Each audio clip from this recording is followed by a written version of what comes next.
What's going on, everybody? What is going on, people? How's everybody doing? How is everybody doing? Say what's up to the people who've already come in. What's up, Searching for Truth? What's up, Junk Food Vegan? She said I finally made it alive on time. Haha. What's up, Daniel? Exclusive Princess, what's going on? TVV, Nikki T, what's going on? I'm pretty positive everybody should be able to hear me. Okay, for some reason, some people couldn't hear last time, but one or two people couldn't hear, but I think everything was fine. I think it was on their end. What's up, Gypsy? What's up, Nubian sister? It's good to see you too. Nikki T says like their garb. I appreciate it. What's going on today forever? Hope everybody is doing well. Red boy, what's going on, Red boy? It's good to see you in the chat. It is good to see you in the chat.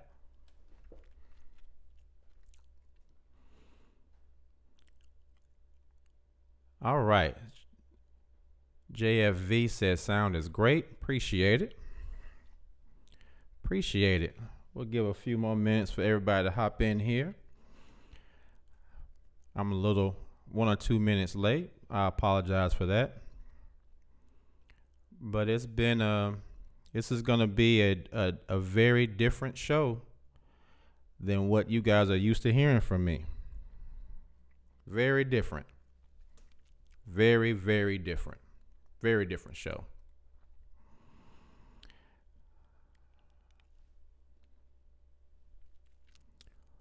So if you caught my last stream, Nikki T says, have you heard from Free? No. Free is living her life. And I am happy for her. She's a cool person. Very cool person.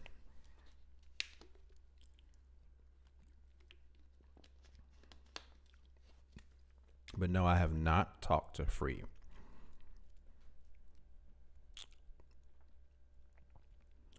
So, if you caught the last show, you guys know or remember, hopefully remember, that I have been speaking to a therapist. It got to a point where I realized that I couldn't fix everything on my own. So I talked to a therapist. What's up, Judain? Good to see you, my brother. I can't wait to tell my story tonight.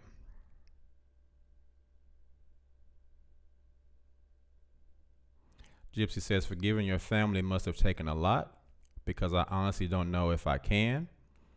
But I guess we're here about that soon. Yes, we will. So let me jump in. So again, I've been talking to a therapist. He's a good dude. He's expensive. He is very expensive. I see him for about an hour. It's $100, and I have to pay out of pocket. So I'm giving him about $400 a month. But as Judaim said last time, when he said it was worth every penny, I can honestly say that it's been worth every penny. So last time I talked to him was yesterday. Last week, he said something to make me think. He said, and I'll repeat this. I think I said it last week. Maybe I did, maybe I didn't. But he asked me this question. He asked me, if I truly believed that my parents were indoctrinated or quote unquote brainwashed, as some people like to say. I don't like to use that term because it has a very derogatory connotation to it. And if you tell someone that, they're immediately just going to close their ears. And so I don't want to use that term. But if you believe someone is indoctrinated, and if in their heart they believe they're doing the right thing and the thing that they need to do that will cause them to go to heaven. What's going on, Patricia?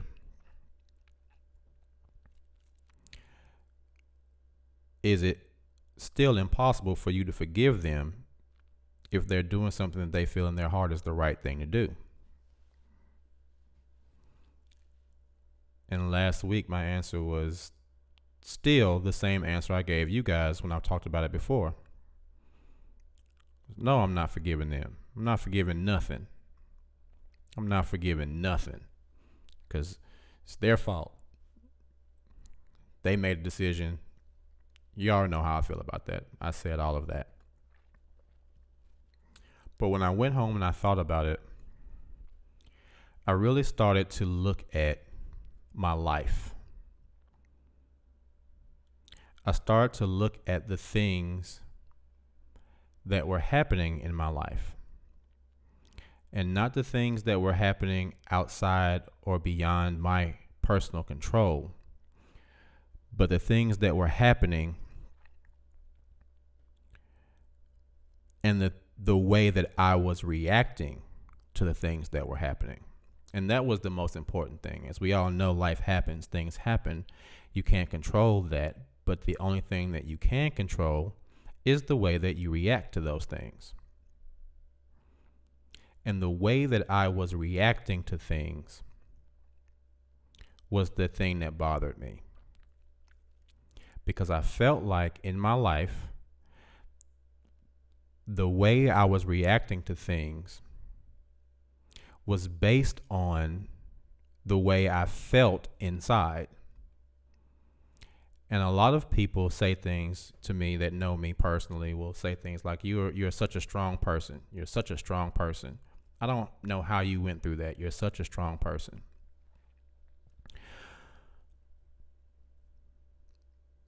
But there is a difference between being a strong person and being a person that appears as if they're a strong person because they are not dealing with something directly.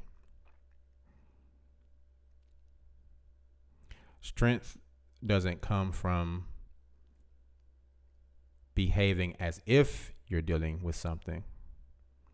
Strength comes from actually dealing with something.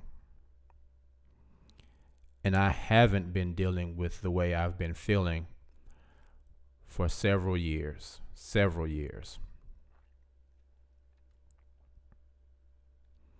when I talked to him the next time after that, we talked about my parents again. And he asked me something similar. And I said, maybe I should forgive them. Maybe I should forgive them. Because I've started to notice that the way I'm dealing with things is based on the way I've been reacting. The way I've been dealing with things has been based on the way I'm feeling about things. Free Monique, someone just asked about you. Speak of the angels. What's up, Free? It's good to see you in the chat. I hope you can stick around for this one. This is a very, very special show for me. This is a very special show for me. So I hope you can stick around, Free. So he said something that really made me think. He said, Keith, your body is like a Coke can. He said, if you shake up a Coke can and you pop the top, or a Coke bottle, shake up a Coke bottle and you pop the top, the Coke is going to fly everywhere. He said, your body is like that same bottle. If you have a lot of things built up inside of you, those things have to go somewhere, and there's going to be some result. Anger is when you open the Coke bottle quickly and it sprays out, that is anger. He said it can either cause you to explode or implode. Exploding is anger. Imploding is depression. So something is going to happen. So he said, I talked a little bit more, and he did like he always does. Just kept typing and listening. At a certain point, he said, you know what, Keith? You can do whatever you want to do.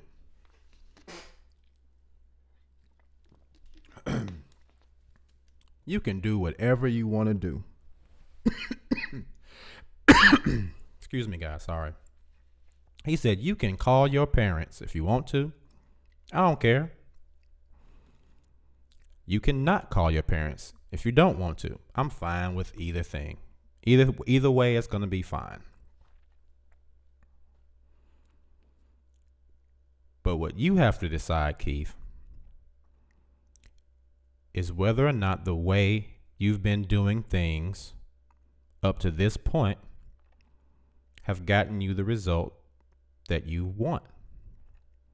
Either you can keep doing the same thing and getting the same result, or maybe you can stop and think, I want something different. So maybe you should try to do something different. And I just looked at him, eyes welling up, crying. Got a tissue, wiped my eyes. He said, till next time, Mr. Fitzpatrick. He said a lot of stuff, but I'm paraphrasing, and I'm leaving some things out because they're personal.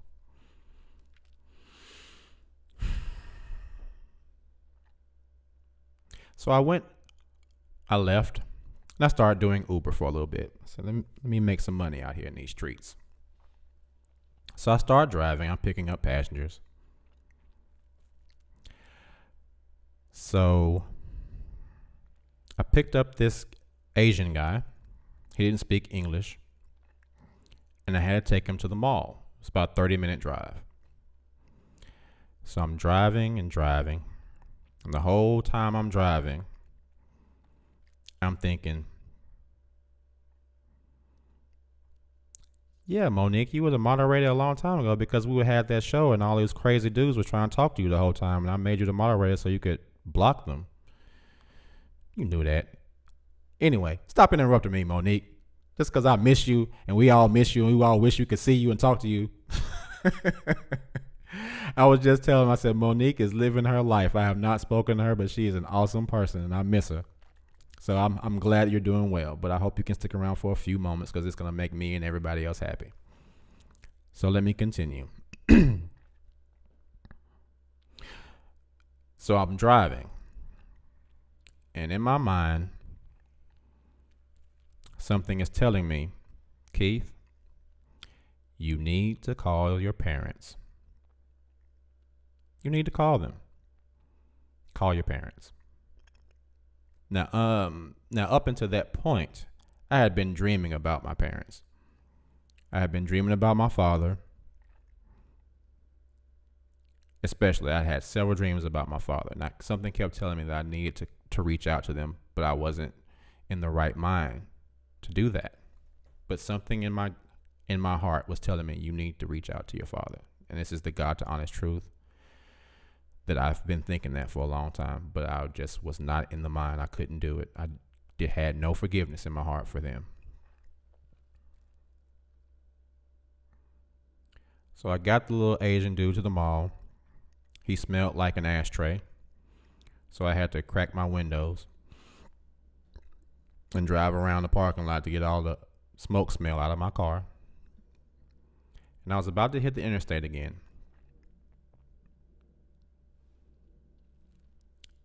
And I pulled over. I found an empty area of the parking lot and I parked. And I just sat there for a while. I just sat there. And I went through my phone and I saw my father's cell phone number. So I dialed it. This number is no longer in service. It's like, okay. So you guys know, as I told you, they are still friends with my ex-wife. So I called her. She answered the phone. And I said, hey, I have a question for you. Just answer me honestly, please, if you don't feel comfortable. I said, do you have my father and mother's cell phone number? And if so, could you give it to me?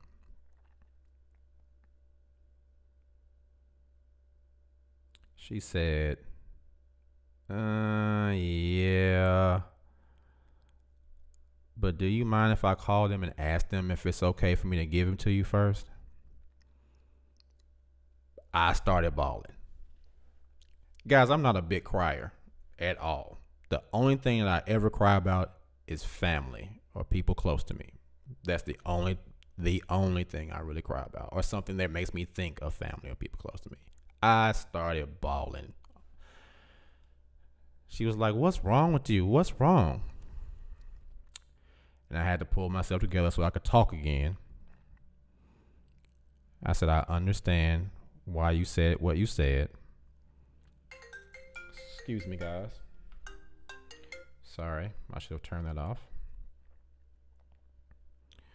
Let me turn it off now. It is on mute, but for some reason, iPhone wanted to keep ringing.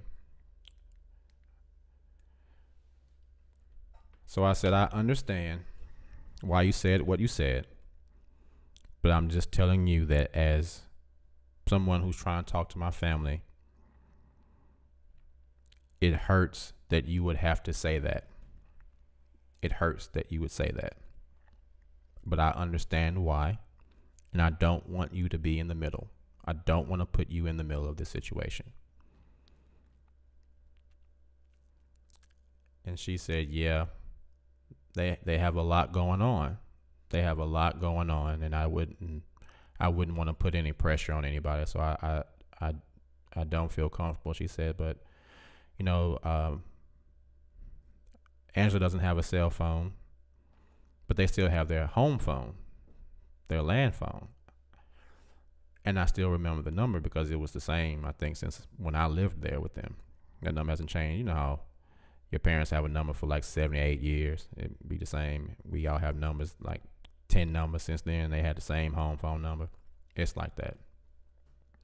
So I said, oh, so is their number still such and such and such and such? Such and such and such and such.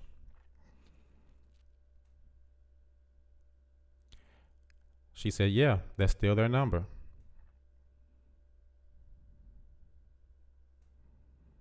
I said, okay, I'll give them a call.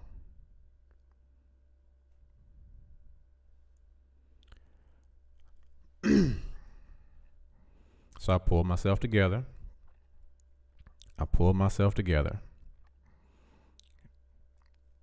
And I dialed the number. Now, up until that point, whenever I spoke about my parents, I would always call them by their first name, because I was unwilling to call them mom and dad. I was unwilling to call them that. I was just mentally incapable of saying those words in reference to those people. But I said, if I'm truly going to forgive them, and if I truly want a positive result from this experience, then I'm going to have to let that shit go for a moment.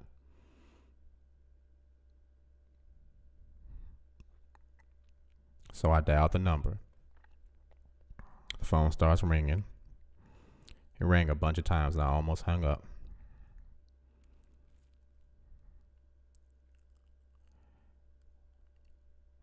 Hello? And now I paused for a second because I couldn't believe I was about to say what I was about to say. But I said, hey, mama.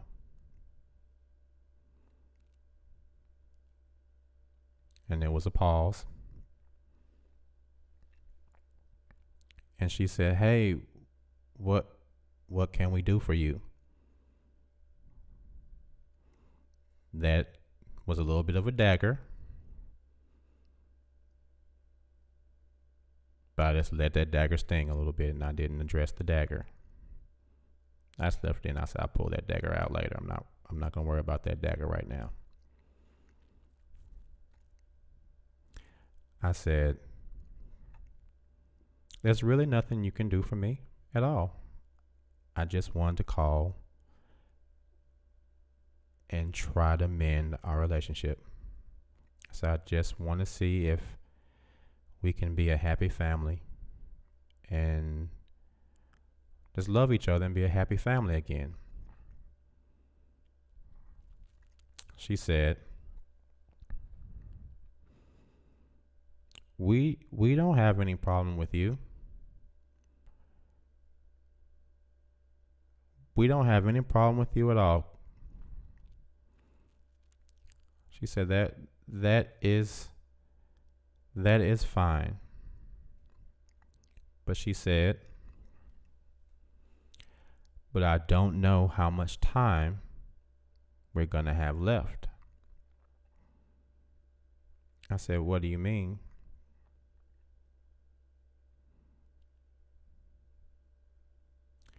She says, Keith, your father has cancer.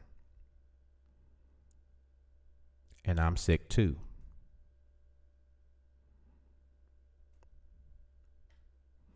But we want you to know that we love you. And if there's anything that we can ever do for you, we're here for you. At this point, there are tears rolling down my face. Rolling down my face. And it's all I can do to hold my voice together because I didn't want her to hear any uncertainty or sadness in my voice. I wanted to be as strong as I could be in that situation.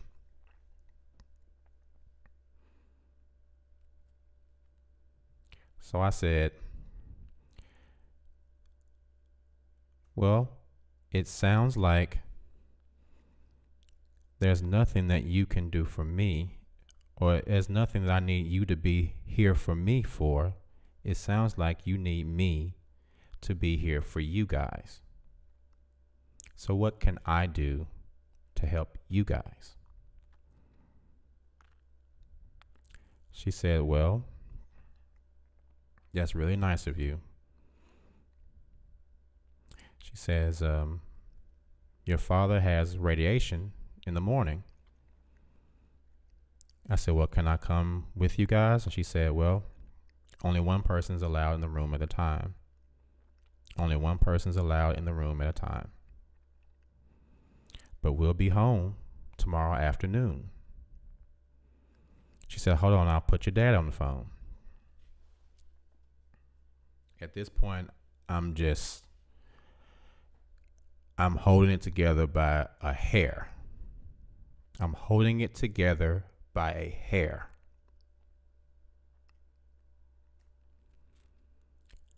My father gets on the phone. He says, hey, Hoss. My father has a really deep voice, and my nickname was Hoss. Hey, Hoss. I said, hey, Dad, how you doing? He said, I'm doing good. I'm doing good. He said, it's good to hear your voice. I said, it's good to hear from you too, Dad. I said, Mama said you'll be home tomorrow afternoon. He said, yeah, we'll be here. I said, well, I'll come and see you tomorrow if you guys would be there. And he said, Hoss, I would love that. I would love that. Now, I'm going to pause this conversation for a second. Everybody in the room right now, if you see this person in the chat, Renee Patterson, this is my aunt.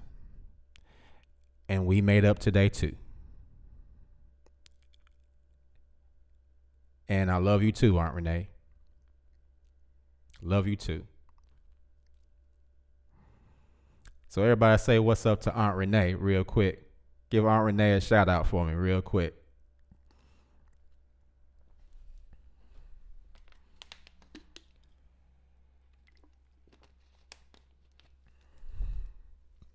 So I said, I'll come over tomorrow if you guys are going to be there. And he said, Hoss, I would love to see you. I cannot wait to see you. I said, all right, man, I'll see y'all tomorrow.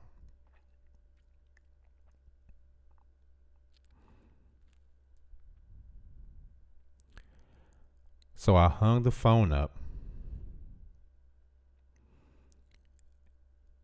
And it's been so many years, so much time has passed since I had any really real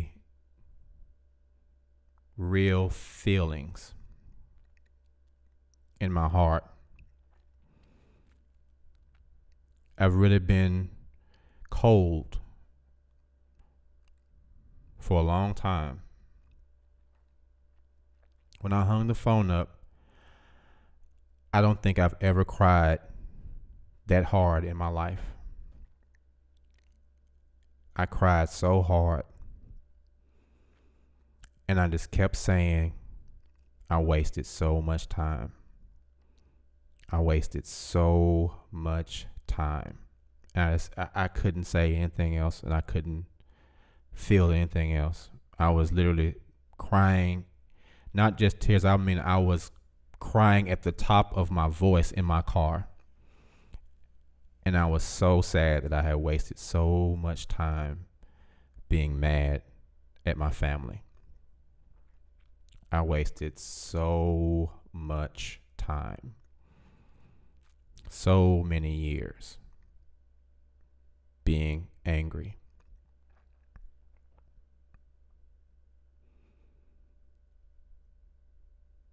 Had I not gone to a therapist, had I not called my parents, I could have very well never seen my father again, as you know, because I told you guys that I was prepared for that. I wasn't prepared for that. Deep down, I wasn't prepared for that.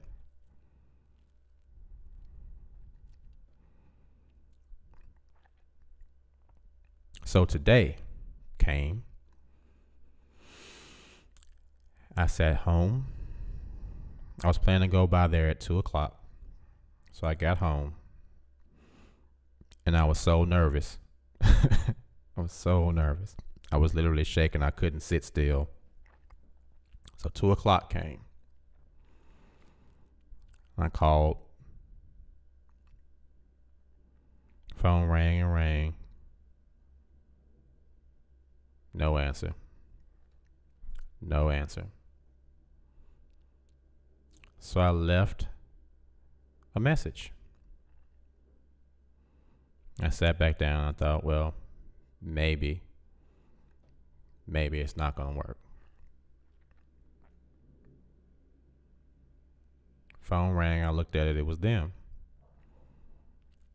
I said, hello? Hey, Hoss. Hey, Dad. How you doing, man? He said, nothing. We just got back from getting something to eat, and we're here at the house. Did you still want to come over? I said, yeah, man. I'll be there. I'm on my way shortly. He said, all right. Can't wait to see you.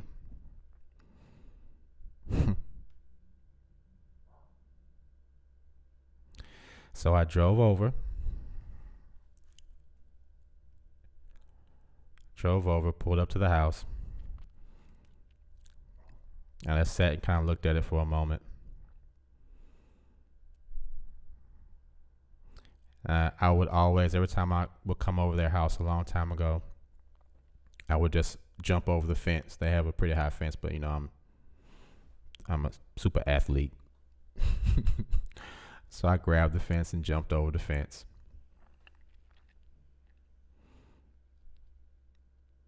Knocked on the door. My dad came to the door. I hadn't seen him in so long.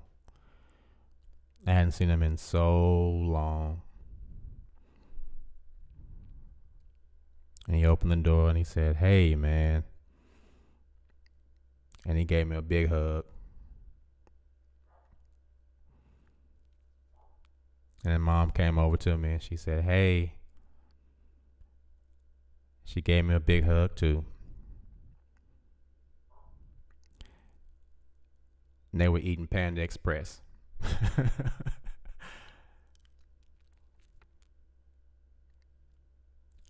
So it's like, "You want something to eat? You want something to eat? Come sit down." So we sat at the table.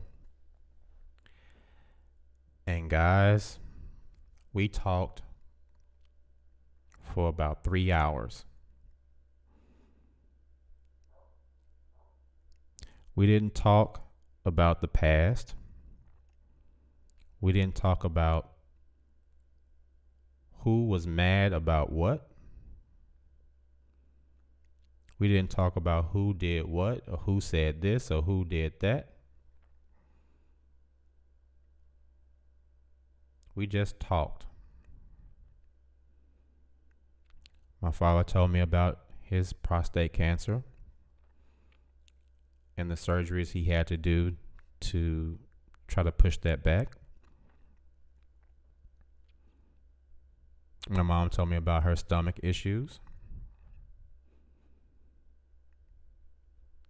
And it was weird because the last time I went to their house, it felt like a stranger's house with strangers in it. This time, it felt like the house I grew up in. And when I looked at my mom and dad, they looked like my mom and dad. They didn't look like two people, like I've told you guys before. It was my mom and dad. And we just sat and laughed and talked about old times. He told me about everything he was doing. She told me about everything she was doing. They asked about what I was doing.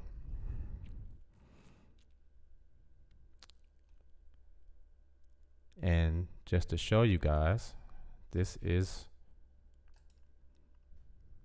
me, my mother and father.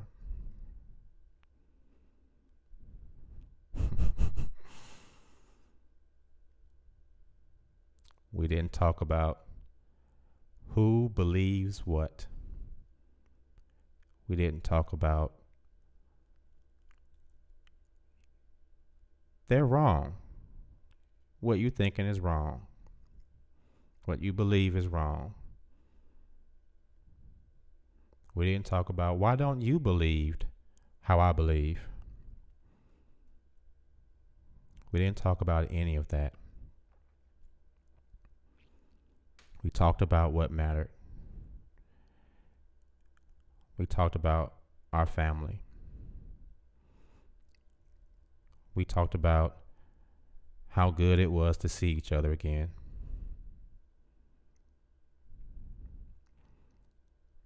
I talked about how good they looked, even though they were going through so much. And they kept saying, "I can't believe you still look almost exactly the same." My dad said, "What you doing with gray hair on your chin?" I said, "Dad, I'm 43, man. I got a little bit of gray on my chin, but that's about it. I think I can have some gray hair on my chin."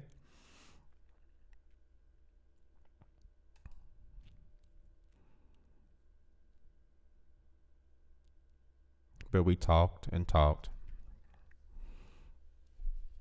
And then he sat down and he said, "Man, it's good to see you, son.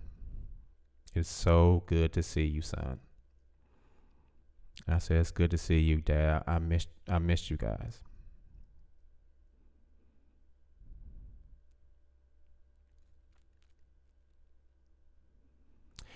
And my father,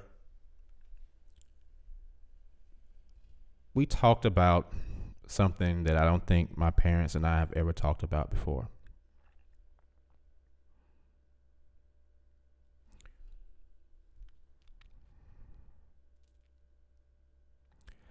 My father talked about, well, I told them I'd been going to see a therapist and how I had a lot of resentment inside me, and that I felt like I need to let that resentment go because it was affecting a lot of different aspects of my life, a lot of different relationships with friends, intimate relationships. It was affecting a lot of aspects of my life. And my dad was telling me about how he had a lot of resentment in his heart toward his father for a long time.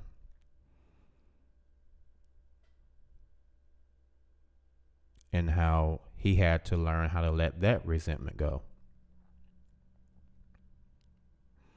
And when he let that resentment go, it helped him feel a little bit better toward his father.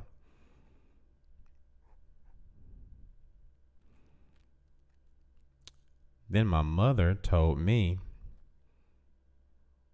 us, we were talking together, how she had a lot of resentment toward her mother. Me and my mom have never really had a conversation about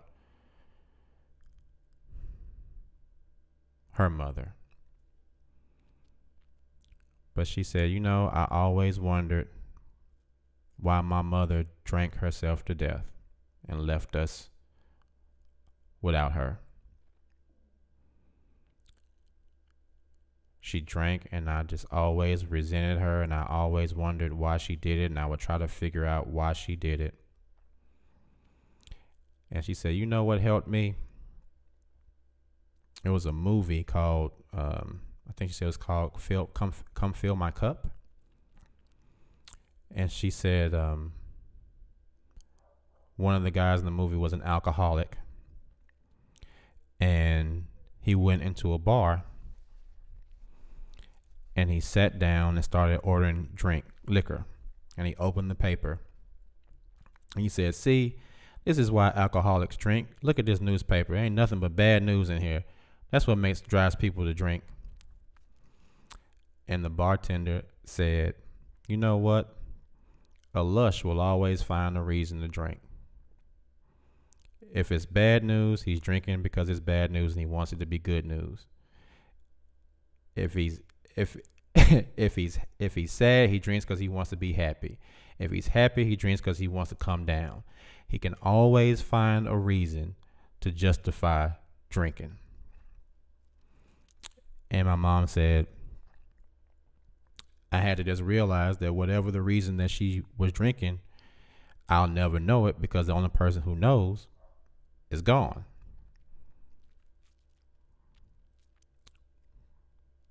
So she said, "Keith, we didn't have much. We didn't have a lot. But we wanted you to have something that we didn't have. We wanted you to have experiences. We wanted you to grow up and be better than us." And it was the first time, I think, in my life that I ever really looked my mother in the eyes and listened to what she was saying.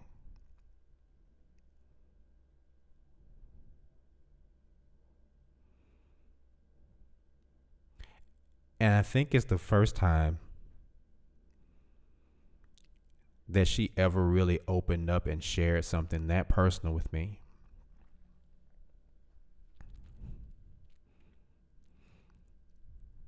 And I really appreciated it. I really appreciated it.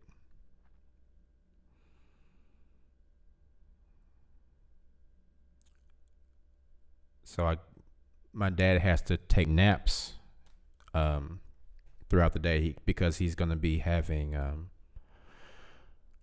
more rounds of radiation coming up next month, and they said it's probably going to start affecting him more next month, and he's going to probably be a lot more tired. So my mom said, it's time for him. It's time for you to take your nap. He's like, yeah, I gotta get ready to take a nap. He said, we getting old, man. I said, Dad, y'all not getting old. I said, you just been using your body for a long time, and you're going to feel it here and there.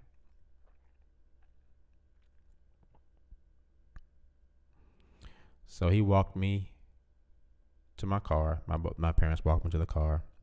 Like, oh, you got a new car?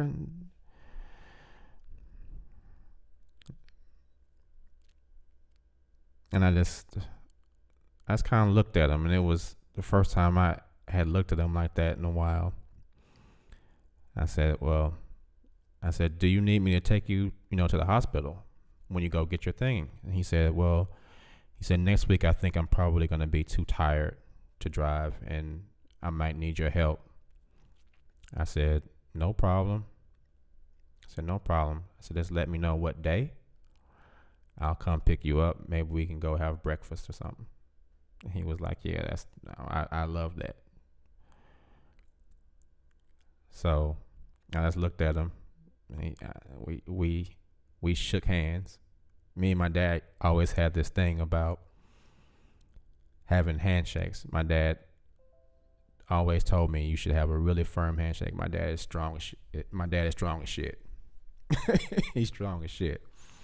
When I was younger, I would always try to crush his hand, and he was so, his hands were so big and he was so strong it never worked. And now, I'm a lot stronger. So we have a good man-to-man handshake now. So I looked him in the face and I said, it's good to see you. I'm glad to see you, Dad. And he said, it's good to see you too, son. I said, all right, well, call me and I'll see you next week. I'll come pick you up. He's like, okay. So I came here.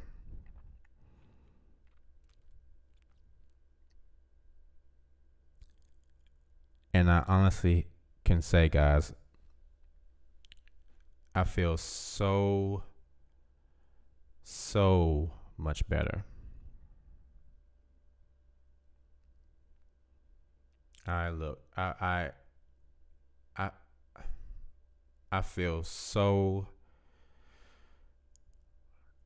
feel so much better. Now, I'm not saying this to say that everybody's story is going to end exactly like mine. But what I am saying is that the simple realization that it may be time for me to let that shit go. Just that realization that it's time for me to let that shit go was enough to initiate a series of events that maybe pushed that situation into becoming what it has become. Now, everybody knows me. Anybody that knows me knows I can hold a grudge forever. But a lot of you guys in the chat were like, you should forgive. You should try. You should forgive. You should try. Don't ever give up. I saw a bunch of those. Don't ever give up. Don't ever give up. And I had given up. I had completely given up. I thought I would never see them again.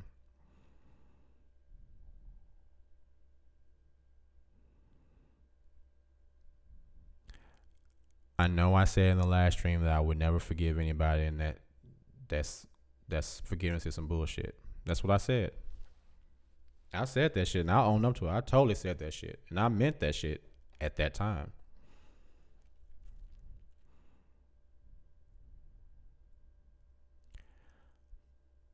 But I can honestly say I understand why people say you should forgive people now. I didn't understand it at first. And I wasn't able to really forgive people. I was unable to forgive people. I would say I would forgive somebody, but I would always bring that shit back up. I remember when you did this shit. I was incapable of truly forgiving people. Sorry about the dogs. My neighbors have dogs.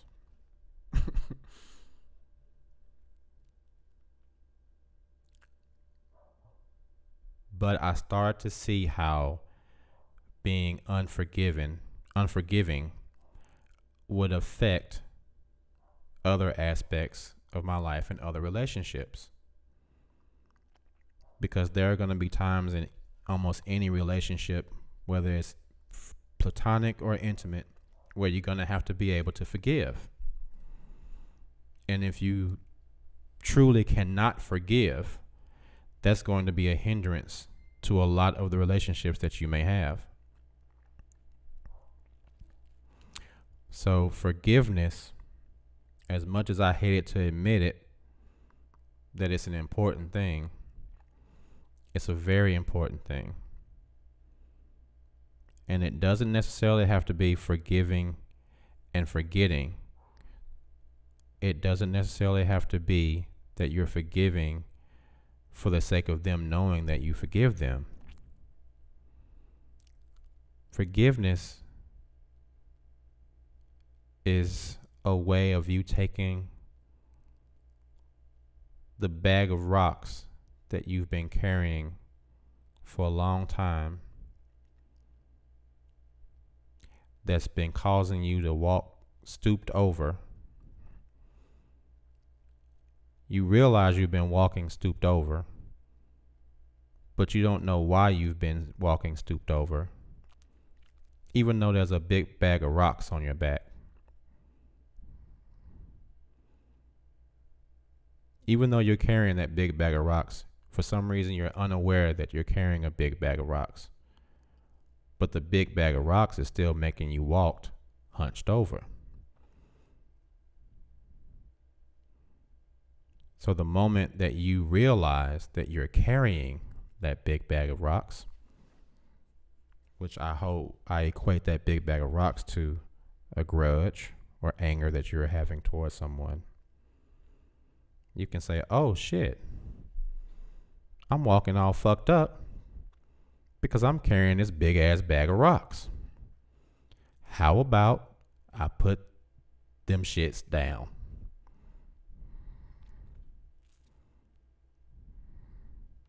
And so today,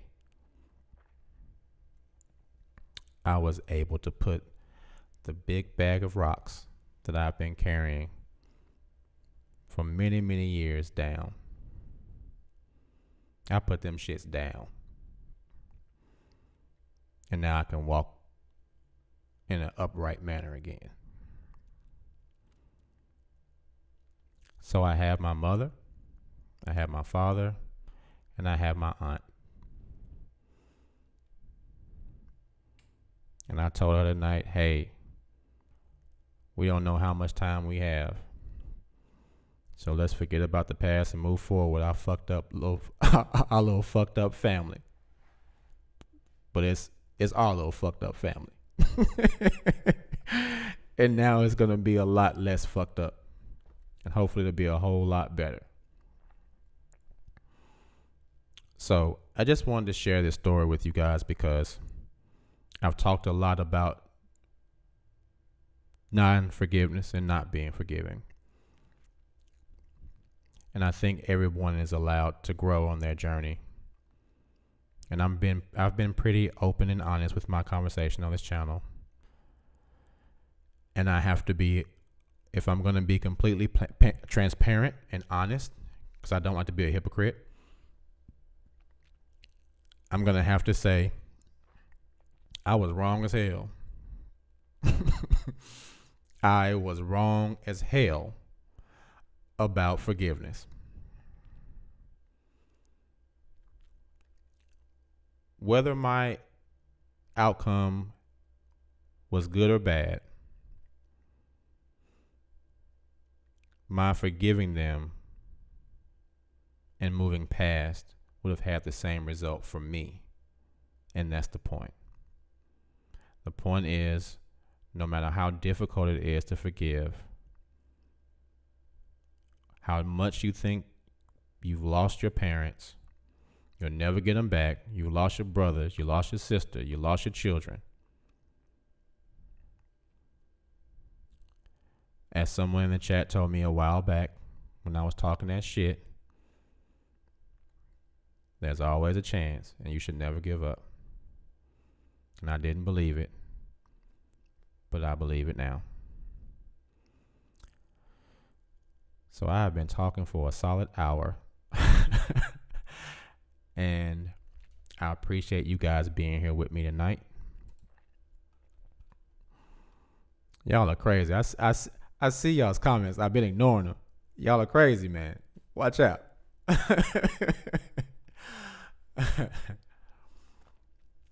I don't even want to read those chats because y'all gonna make me, you know what I'm saying? You're gonna make me feel a little weird reading the chat about me. I do feel better. I feel a lot better.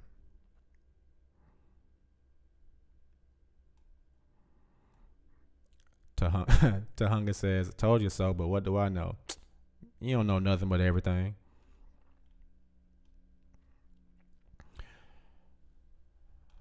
So let's go through some of these chats and let's read the ones that aren't too much for me to read it. Judaim says, thank you so much for being open and candid about this. Man, no problem. That's the point of this channel. We got to be real, man. That's the only way that we're going to get through this stuff. Hip to the dip. What's up, Hip to the dip? So this is hauntingly beautiful. Red boy, beautiful family. Lashandra says, I love this pic. So beautiful. Tatiana. What's up, Tatiana? She says, beautiful. What a perfect reunion. It was. Deidre says, oh man, the floodgates just broke loose. Rhonda says, and that is the whole point, Keith. It's not important who believes what. As adults, you should be free to believe what you want and still have your family. I am so glad you got to have that. Thank you so much. 1111007 says, you've come full circle. So much love and growth.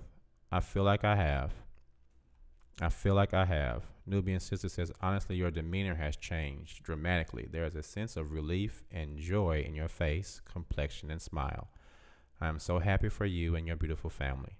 Thank you so much. Earl of Pearl says, now I'm crying. Thanks, Keith. Free Monique says, forgiveness is hard. Good for you. It is hard. And I know you know we've had that conversation.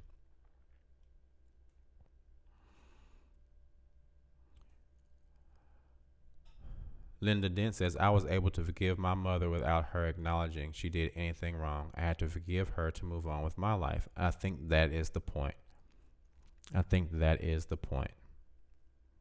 Very well said. John Seth says, hello from Norway, K-Fitz. What's up, John Seth from Norway? Thank you for the help your videos has given me. It's important, and I always look for new videos from you. Thanks. No, thank you, John. I appreciate it, man. Gypsy says, very touching story. Yeah. Junk Food Vegan says, are you going to continue therapy after this? Yep.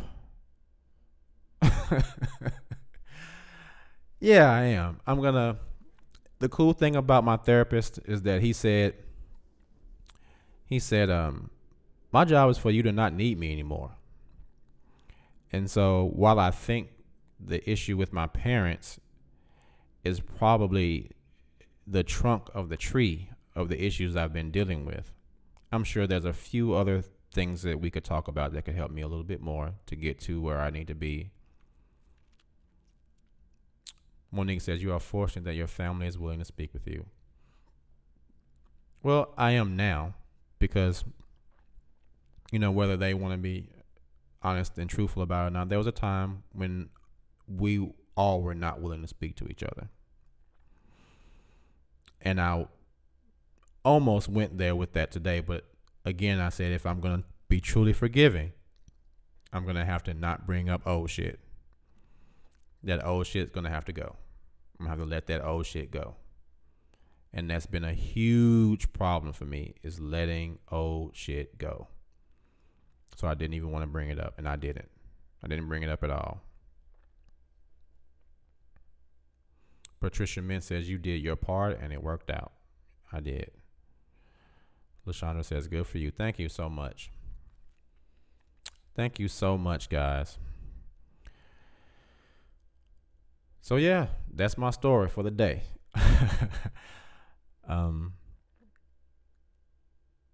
I hope other people who are in this same situation can find it in their heart to forgive, whether it turns out to have whether they turn out to have the same outcome I did or not. Because I guarantee you there's going to be some aspect of your life that not forgiving is affecting. And I also guarantee that there's an aspect of your life that forgiving will make better. Tatiana says, if JWs have taught us nothing, it's that we should keep calling on the householder, because you never know when they might be vulnerable enough to accept a stranger. That's funny. Patricia says, happy healing. Thank you, Patricia. And not just for me, that's happy healing for all of us.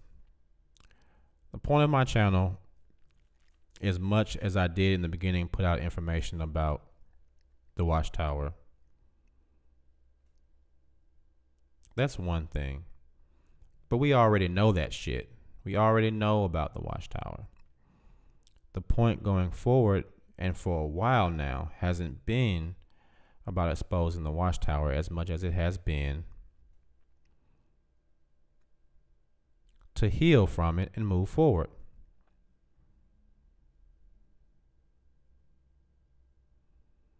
Judame says, if you keep bringing up the old shit, you are bound to step in it and walk around with it. Peace and love to you, man. Glad that door reopened for you. Make the best of the rest of it. That was a very good illustration. Junk Food Vegan says, I like these live updates on your life. Hopefully there's more in the future. Aunt Renee says, can't wait to see you, nephew. Love you. Love you too, Aunt Renee. Let me know when you finally get that tooth pulled. Tatiana says, keep up with the therapy. Forgive yourself. The timing is exactly what it needed to be. All three of you were finally vulnerable enough to accept one another and try something new. I think that's true. I know someone said earlier, was talking about the time earlier, but fortunately enough, there's still time. And it happened when it needed to happen. All right, guys. So I think I will go ahead and end this now so I don't start ranting and rambling. But I appreciate you all so much for coming into the show tonight and watching. I think I'll have another live stream it'll be Sunday. It'll be Sunday for the XJW Sunday stream. But again, this channel is not going to only be about JW stuff. I'm going to give 2 days for this. It'll be Sunday and Thursdays. And then the rest of the days are going to be about other things that we can all do to improve our lives in other ways. Not just focusing on the JW stuff. Because that's past. That's old shit. When we talk about letting shit go, that's part of the shit we're going to have to let go. Just like Judame said, if we keep bringing up the old shit, we're bound to step in and walk around with it. And constantly bringing up that old JW stuff is stepping in shit. So we gotta let that shit go. All right. So we'll present a couple of days that just pertain to something particularly to that can help. But yeah, you get it. All right, guys. Thank you all so much for joining me tonight. I really appreciate it. And I hope you guys can find, those of you who say you have no forgiveness, I hope you can find some forgiveness in your heart, because maybe all you need is a little bit. Maybe, as we've all heard so many times, maybe a little bit of that forgiveness leaven will be enough to ferment a much bigger loaf. That was cheesy. All right, guys. Thank you so much, and I will see you all on the next one. All right. Peace.